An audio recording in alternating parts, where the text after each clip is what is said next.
세계 7대 불가사의 1. 공중정원과 바벨탑. 1. 환상을 심어주는 공중정원과 바벨탑. 필론의 세계 7대 불가사의는 오랜 동안 많은 사람들의 상상을 부추겼다. 그 중에서도 가장 환상적인 것은 공중정원이다. 하늘에 떠있다고까지 이야기되는 공중정원은 세계 7대 불가사의 중에서 가장 인상적인 이미지를 갖고 있다. SF 영화에서 자주 나오는 장면처럼 공중에 높이 떠있는 궁전을 연상시키기 때문이다. SF 영화 스타워즈에서 하늘에 떠있는 공중 요새가 나오며 전 세계적으로 가장 많은 만화책으로 팔린 드래곤볼에서도 공중에 수많은 궁이나 요새들이 하늘에 떠있다. 이들을 보면 하늘에 궁전이 실제로 존재할 수 있을지 모른다는 착각을 갖기 마련인데, 필론의 고대 세계 7대 불가사의에 들어가는 바빌론의 공중정원이라는 말도 바로 이들 영화처럼 공중에 높이 떠있는 궁전을 연상시킨다. 그러나 공중정원이 바빌론에 있다고 이야기하면 곧바로 바벨탑을 떠올리는 사람이 많을 것이다.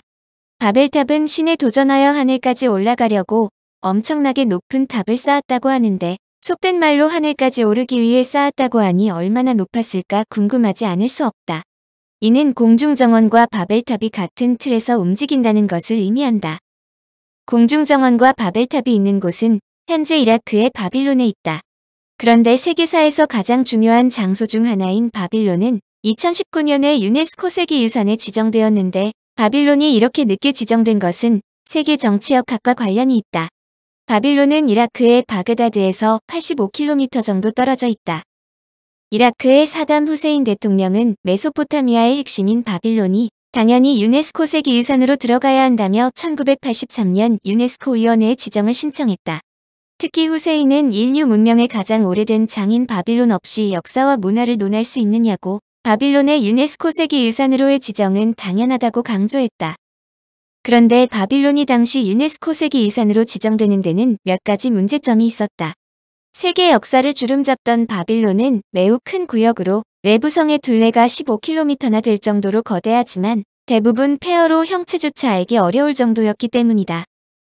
더구나 바빌로니아 제국을 이상향으로 삼았던 사담 후세인 대통령은 자신이 살아있을 때가 아니라 죽어서야 비로소 평가를 받는데, 자신은 선조인 네부카드네자르와 같은 평가를 받고 싶다며 네부카드네자르 2세의 왕궁터에 별장을 지었다. 그 규모가 축구장 5개가 들어갈 정도로 벽돌 6천만 개를 쌓았는데, 그가 바빌론의 영광이 재현됐다고 말했지만 실제로는 위대한 바빌론을 엄청나게 파괴한 것이다. 더불어 2003년 시작된 이라크 전쟁 때 다국적군이 공중정원, 바벨탑 등의 유적들이 있는 바빌론성을 무차별 폭격했다. 특히 대통령궁도 파괴했는데 이곳에는 다양한 페르시아 유물이 전시되어 있었으므로 이들 유적에 결정적인 치명상을 입혔음은 물론이다. 그런데 더욱 놀라운 것은 미군이 바빌론을 군사기지로 삼고 헬기 이착륙장 등을 만들었다는 점이다. 미군이 바빌론성에 주둔한 것은 세계 역사에서 가장 중요한 바빌론 성을 이라크인들이 공격하지 않을 것으로 생각했기 때문이다. 한마디로 페르시아의 바빌론은 이라크인들의 자존심이므로 이라크인들이 공격하여 바빌론 유적을 무차별 파괴하지는 않을 것이라는 뜻이다. 물론 미국이 헬기 이착륙장들을 건설하기 위해 무차별 바빌론성을 파괴한 것은 별도의 일이다. 여하튼 전쟁이 끝나자 이라크는 곧바로 바빌론의 복원에 들어가 현재 약 20%를 재건하는 데 성공했고, 이를 인정하여 2019년, 즉 유네스코 세계유산에 신청한 지 거의 35년이 지나 바빌론이 지정된 것이다. 바빌론 안에 바벨탑과 공중정원이 함께 있고 큰 틀에서 공중이라는 공통 개념이 들어가므로 공중정원을 설명하려면 바벨탑도 함께 설명하는 것이 기본이다. 모두 하늘 높은 것을 상징하는데 이는 바로 바빌론의 영광 즉 페르시아의 영광을 의미한다. 그러므로 이들을 설명하기 전에 페르시아의 영광 바빌론부터 설명한다. 바빌론의 역사. 바빌론은 성경 이전부터 민담과 역사가 풍부한 곳으로 바빌로니아 제1왕조 시대부터 역사에 등장하는데 세계 4대 문명의 발생지 메소포타미아로 더욱 유명하다. 메소는 사이, 포타모스는 강이란 뜻으로 유프라테스와 티그리스 두 강 사이의 땅을 말한다. 그러나 메소포타미아는 다른 3대 문명 즉 중국의 황하, 이집트의 나일강, 인도의 인더스강에 비해 상당히 열악한 지역이다. 티그리스강과 유프라테스강 남부 지역은 갈대로 뒤덮인 늪지대나 습지로 되어 있으며 그 외 대부분 지역은 충적 평야의 황량한 벌판으로 생활 여건은 그다지 좋은 편은 아니다. 더구나 기후는 건조하고 무더운 데다 광물 자원은 물론 건축용 석재나 목재도 거의 없다. 그런데도 티그리스와 유프라테스 강 사이 쐐기 모양의 좁고 긴 지역을 비옥한 초승달 지역이라고도 부르는데, 이는 주변이 매우 열악한 지역임에도 이곳이 매우 살기 좋다는 것을 의미한다. 이 말은 특별한 조건이 있었다는 것을 뜻한다. 현재 터키의 아라라트 산을 수원지로 하고 있는 두 강은 상류의 해빙기에는 강물이 급격히 불어 급류가 되고 하류에서는 거의 매년 홍수를 일으켰다. 이집트가 매년 나일강의 범람으로 큰 혜택을 받았는데 메소포타미아도 마찬가지다. 해빙기에 홍수를 일으키지만 상류로부터 기름진 흙을 실어다 주므로 토질이 비옥해 농사짓기에 유리했기 때문이다. 말하자면 홍수를 잘 이용하면 농사를 효율적으로 지을 수 있고 먹을 것이 풍족해진다는 뜻으로, 이는 한마디로 메소포타미아에서 특별한 문명이 탄생할 수 있었다는 것이다. 학자들은 기원전 4000년경 즉 6000년 전 우바이드인들이 메소포타미아 남부지역에서 근거지를 세운 후 5500년 전부터 수메르인들이 두강 유역의 천연재해를 막기 위해 둑을 쌓고 저수지와 운하를 만드는 등 치수사업에 모든 힘을 기울인 사실에 주목한다. 그런데 이런 대규모 사업은 개인이나 소규모 집단의 힘으로는 불가능한 일이다. 이를 위해 통일된 정치 조직이 구성되어 집단끼리의 협동과 단결을 강조하면서 문제점들을 해결하는 것이 첩경이다. 수메르에서 최초의 전제국가, 즉 제국주의 국가가 탄생한 이유다. 또한 인류 문명은 수메르에서 시작되었다라는 말이 나오는 이유다. 학자들은 수메르 문명을 한마디로 신전도시, 즉 신전공동체로 부른다. 이 말은 도시는 신전의 소속이며 도시의 성원은 신전 소속민이라는 뜻으로, 신전은 초기부터 가족이나 시족을 위한 것이라기보다는 지역사회 전체를 위한 것을 의미한다. 한마디로 당대 수메르인들은 신전을 통해 사람들 사이에 향토의 자존심, 목적의식을 고취시킬 수 있었으므로 어느 곳보다 발전 속도가 빨랐다는 것이다.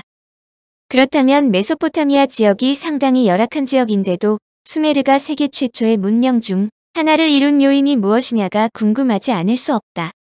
그 해답은 수메르인들이 맥주를 즐겨 마셨고 기르는 양이나 소에게도 보리를 먹였다는 사실로도 알 수 있다. 양이나 소에게 곡식을 주었다는 것은 매우 놀라운 내용으로, 유럽에서 소나 말에 곡식을 먹이기 시작한 것은 18세기부터다. 사실 곡식은 사람도 먹기 어려운데 가축에게 곡식을 먹인다는 것은 정말 놀라운 일이다.